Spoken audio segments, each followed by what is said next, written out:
Welcome to Be Better Thursdays, a video every Thursday to inspire you to be the highest version of yourself with strong Vida. Be better every day. Hi everyone, welcome to 2015. I'm so happy to be here to restart my videos again. I had a great time off. I took 2 weeks off and it was a really good decision. I loved it. I relaxed. I did nothing for many days. I did other things. I took care of, things that I've been putting in my to-do list forever. Anyways, Merry Christmas, Happy New Year to you and everything else. And I wish you the best year ever. I want to introduce yourself to my new video co-host. It's my video prop that I just realized one day I needed it. Somehow doing my meditation, I do these visualizations after meditation where I see myself doing what I really love. And one of the things I really love is doing these videos. I mean, it's not that I love doing these videos, it's I love talking about this stuff. And, the videos became a way for me to talk about this stuff because, there's nobody that would sit in front of me and hear me out all this time, right? So anyways, I somehow visualized myself with the whiteboard explaining things. And this is so helpful because I don't, my English is not that good. And I scramble for words and make up words, as you see. So anyways, I hope you like this. And what this means is that my video is going to have today little illustrations and visualizations of what I'm talking about. And it's actually going to be fun. So don't go away. So today we're going to talk about meditation again. And I want to just answer the 4 main questions that I always hear from people. And for some reason, this year I hear a lot of people starting a new resolution to do meditation after losing weight and all that. And by the way, I love resolutions. I don't know why that word has such a bad reputation here, but I think resolutions are great. I think that when people don't do them, then that's another story, another problem. But whatever you want to call them, if it's resolution or goals or intentions or whatever it is that you want to call it, I think the new year and any time of the year, but the new year brings with it like this breath of fresh air of new beginning, and it's just an energy that's all around you. And I love to I like to hop in that bus of new energy and set that intention for myself. But the word resolution, for some reason, is stronger for me. I like it. In Spanish, it's resolución. So, anyways, a lot of people have decided to, as a new resolution, to start meditating. And the main 4 questions I hear are, how do I stop my mind from running? Or how do I make my mind become still? How do I stop thinking? How do I start? What's the best space to start?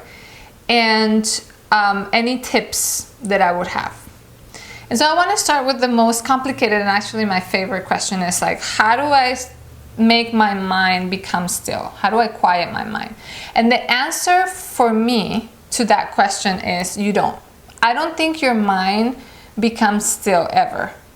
What I think happens is because you learn to focus your attention on consciousness instead of your chatter, then that makes you not hear your chatter so much.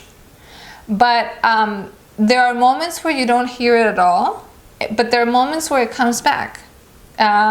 So I'll explain that a little bit more. So here's the important explanation. I like to explain it in terms of frequencies, like radio frequencies. So here's one way of looking at it. This is, let's say, a radio, right?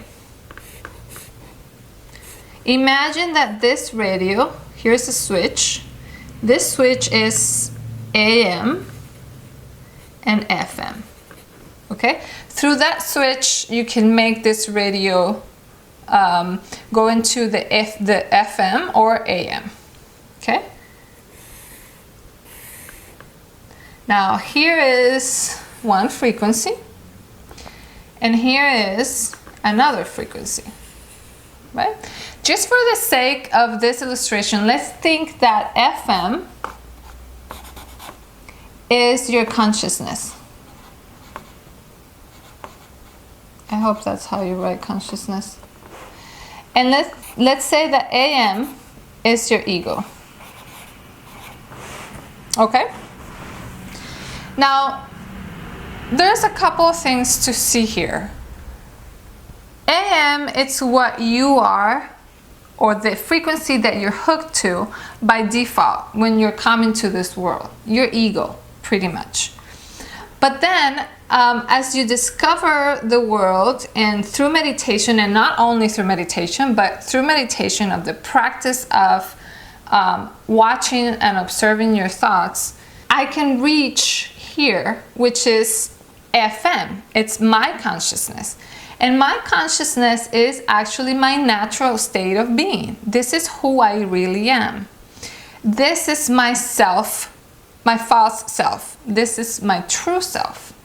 Okay? Now, when I'm in this frequency, it doesn't mean that my ego or AM is still.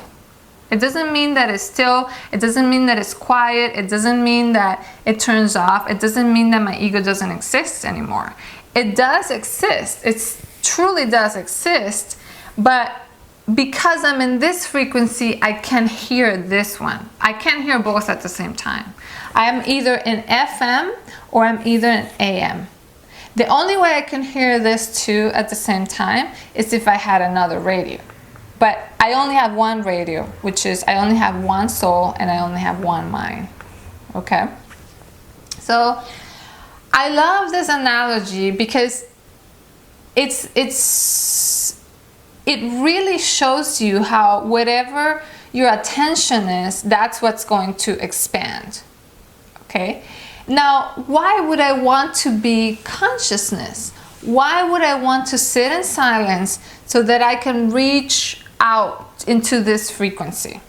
Now, I'll explain why I would like to be more into the frequency of consciousness than on my frequency of ego. And let's say this is me. Okay? I mean, I'm a graphic designer and everything, but I'm not. It's really hard to illustrate nicely in a thing like this. So, let's say this is me. Okay? Now, let's say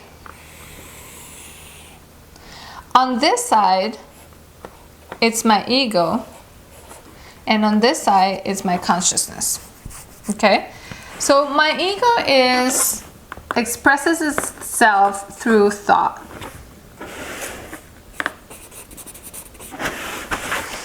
And consciousness expresses itself through intuition. Okay? There's tons of things to describe your ego and tons of things to describe your consciousness. I'm just going to give you a little bit of them so that we have an idea of why we would like to stay more into our consciousness and why we would actually want to voluntarily get ourselves out of our default mode into our true self mode, or at least why I would like to do it. So my thoughts are not necessarily me. They're not necessarily my identity. They are passing by and I cannot really control them, right? As they pass by, I can either identify with them, believe them to the point where I can see and think that that's all that exists, like FM, that's all there is, or I can be an observer of the thought. I can be the one that's observing that there is a thought appearing. Okay? Now, my ego is the one that allows me to navigate this dimension by protecting me and helping me to survive. My ego is meant to exist as long as I am in this dimension, as long as I have life in this planet. Okay?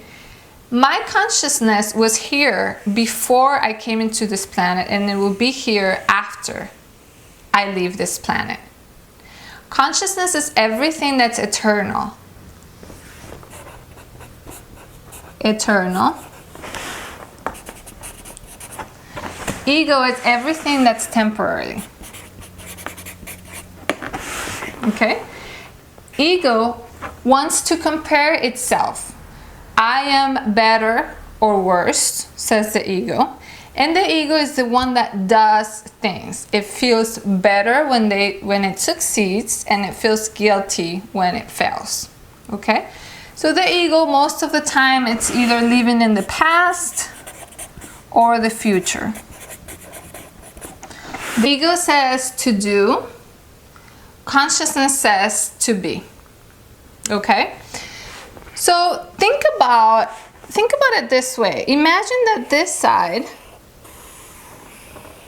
it's the night. And this side, it's the day. Okay? Imagine that you are a planet. And then through meditation, you move that planet to where you want it to be. It's the practice of being able to guide and control that planet to where you want this to be focused on. Do you want it to be focused on night? Do you want it to be focused on day? This is like a clock that keeps moving and moving and moving. Now, by default, this clock, this little arm of the clock, it's always here. We are completely unconscious most of the time of who we are. We're victim. That's usually what the ego says, victim. You know, when you're complaining about what's going on, you're not satisfied, none of your needs are met, you're too fat, people is too loud, you're bothered, things are not the way you want them to be. This is your ego, right? So by default, we're here, that's all we know. But in order to move these little arms into this space, to stay longer during the day, daylight here, we could use meditation to help us with that. Now, just like the planet, the fact that you're here doesn't mean that the night disappears. It just means that you can't see it at the same time, right? You cannot experience it at the same time.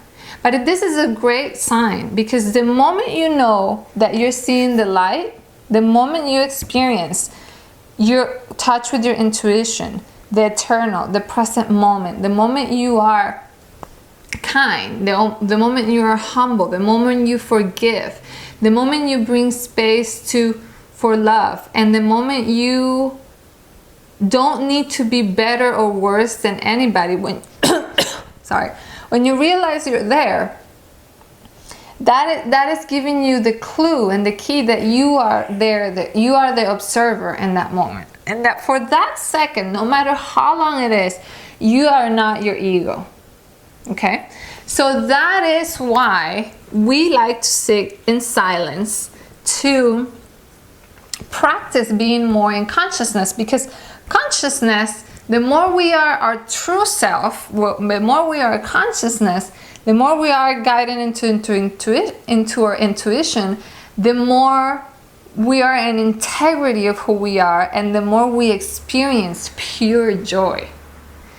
And the more you experience this, the less you want to come here.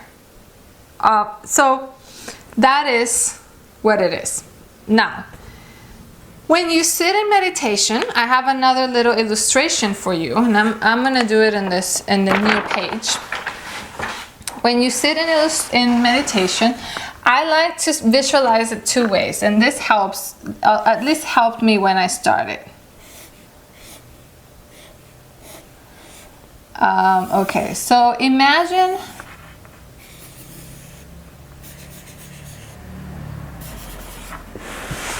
that you're a monk meditating on the bed of a river. Okay, this is a river, this is water. Now, when you sit in silence, what you're doing is the practice of watching, observing, witnessing your thoughts pass by. Now, in this analogy, imagine that your thoughts are rocks. So you see a thought that says, oh, you gotta get up, you're going late. But you observe it only. When you're an observer, you're not judging, you're not saying, yes, I have to do it. No, I don't have to do it. Oh my God. No, you're just observing. Imagine you're observing a movie. You're just observing. Then you let that rock pass by, and then you see another thought, and then you see another thought, and then you let it pass by. Inevitable, there's gonna come a point where you're going to attach yourself to that thought. You're gonna believe it so hard, and that thought is going to take you down the stream of the river, okay? Because it's just naturally what your mind wants to do as a default. So when you do that, imagine that the monk, let's do some little eyes.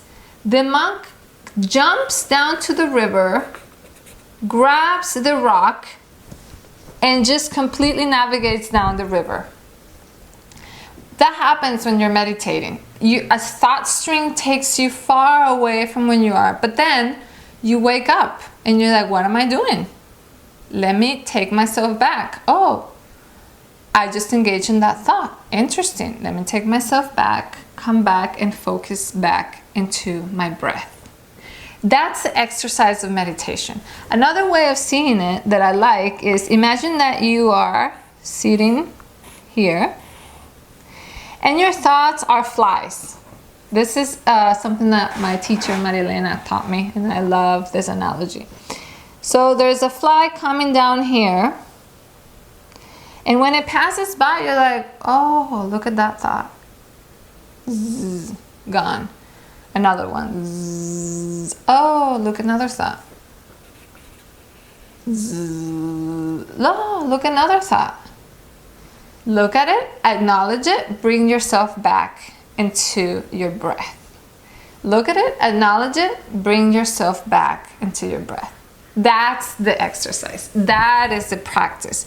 And then the spaces between you do that start to get longer as you practice more. But then there are going to be times where you are bothered by the fly. You're bothered by the thought because you, again, engage in the thought. So you'll go like, oh my God, no, that's a fly. That's so bothering me. Oh, so frustrating. No, I should have done this. I should have said this. Why didn't I put that dress on? I shouldn't have. And then you catch yourself and you bring yourself back, your attention back to your breath. Okay? I hope these two visualizations help. Now, I have another option for you. And once, I think this is sort of like answer both of the questions. A tip that I can give you, or most of the questions, a tip that I can give you is when you start meditating, try not to be sleepy. There is some sort of alertness, as you see, that you need in order to do the meditation. I'm not saying falling asleep is bad. Actually, if you fall asleep, you fall asleep. That's probably what your body needed in that moment, and that's okay.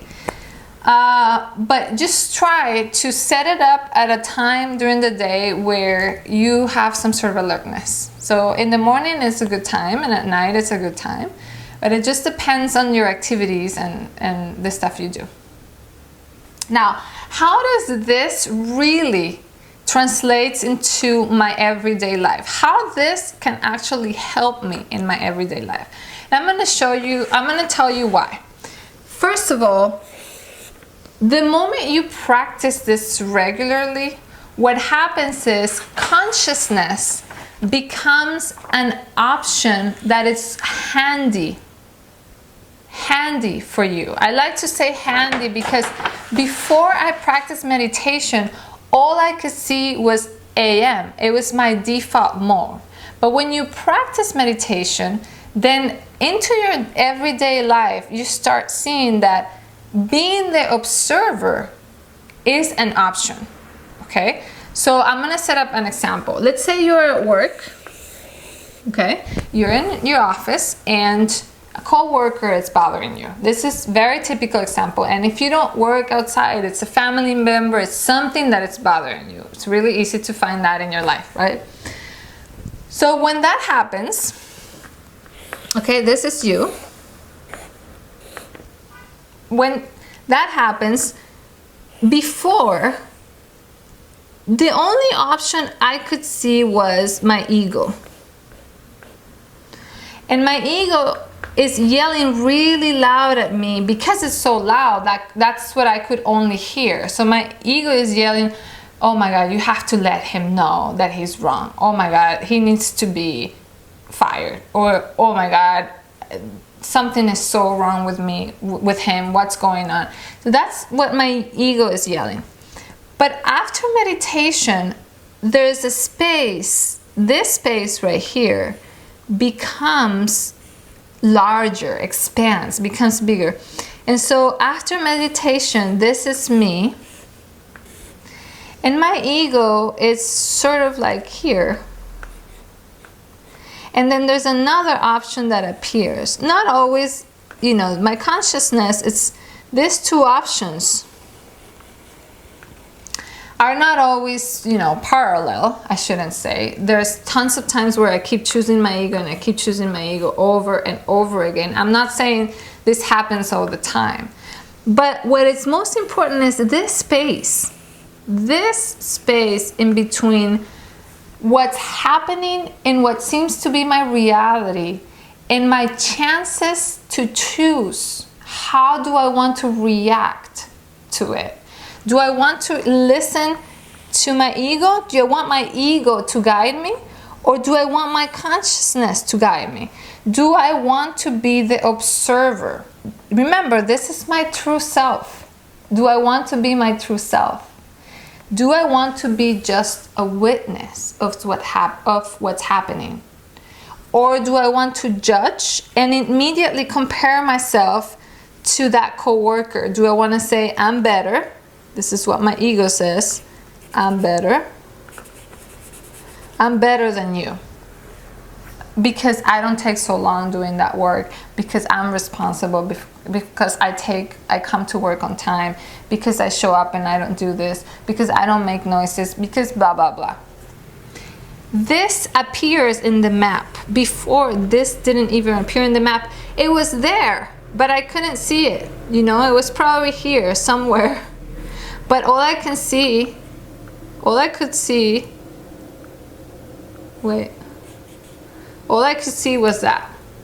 my ego. Okay? Now, besides appearing in the map, it's handy. More times than others, I start choosing consciousness. I start letting go of drama. So somebody at work comes to me and says, do you see what he did?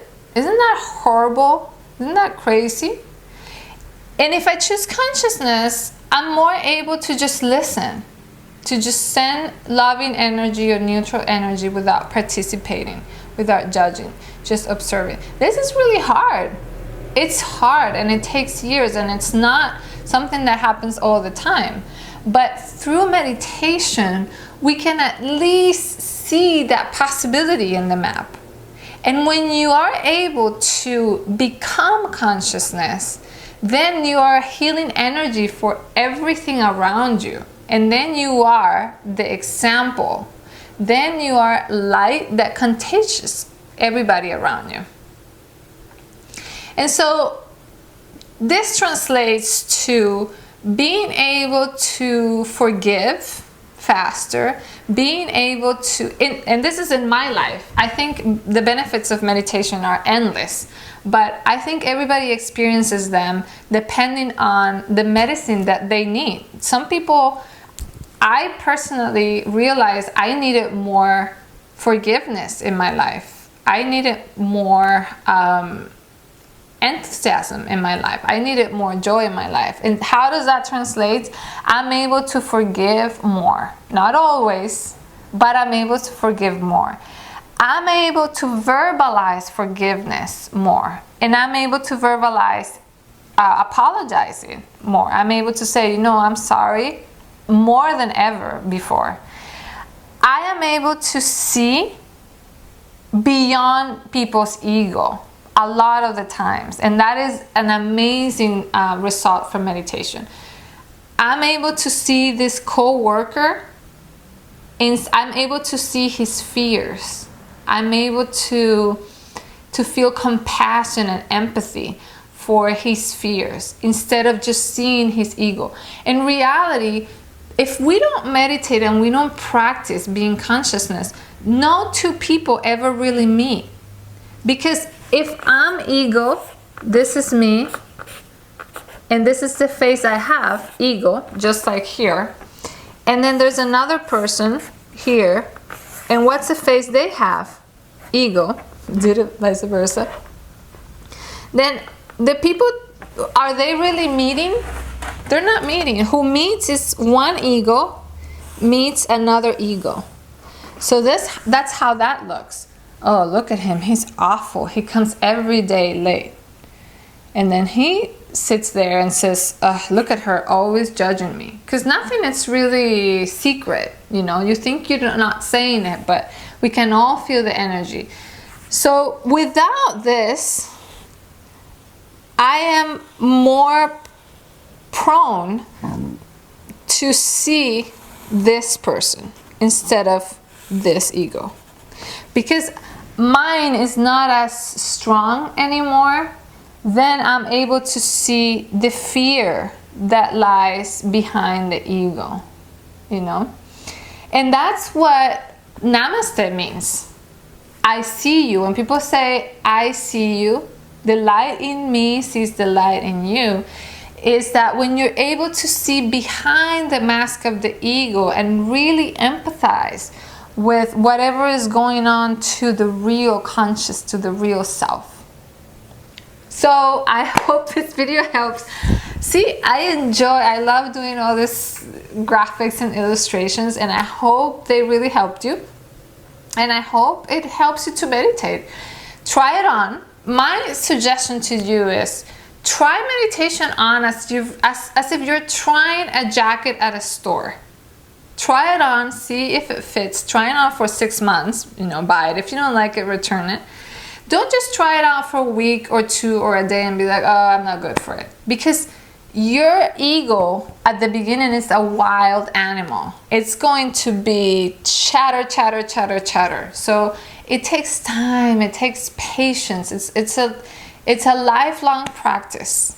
You never know enough, and you never achieve anything. You're just practicing and practicing and practicing. So I hope you have a great practice, and I wish you all the best. And I want to start telling you a little bit about the words I use in Spanish. So meditation is meditación. So vamos a meditar will be like, let's meditate, vamos a meditar. So I hope you like it, and until next week, Be Better Thursday. Take care. Thank you so much for watching our episode of Be Better Thursdays. If you would like more inspiration plus exclusive invitations and free resources to become better every day, please find the email list link in the description below this video. And if you like this video, please share it with your friends, subscribe to our channel, or just like it. See you soon, and remember to be better every day.